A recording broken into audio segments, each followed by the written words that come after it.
The Cabinet has approved the amendment of Meghalaya Board of School Education regulation for the secondary school leaving certificate examination 2011, where there will be two board examination in an academic year. One will be for the main examination, and if any fail students,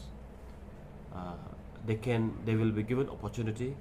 to write again after a gap of 2 months within month of May, so that all failed candidates can be reappeared for the board in the class 10 board examination as a supplementary. So the marks will be calculated together, or there will be separate mark sheet again for supplementary? No, the question doesn't arise the mark of difference, because only the failed students will be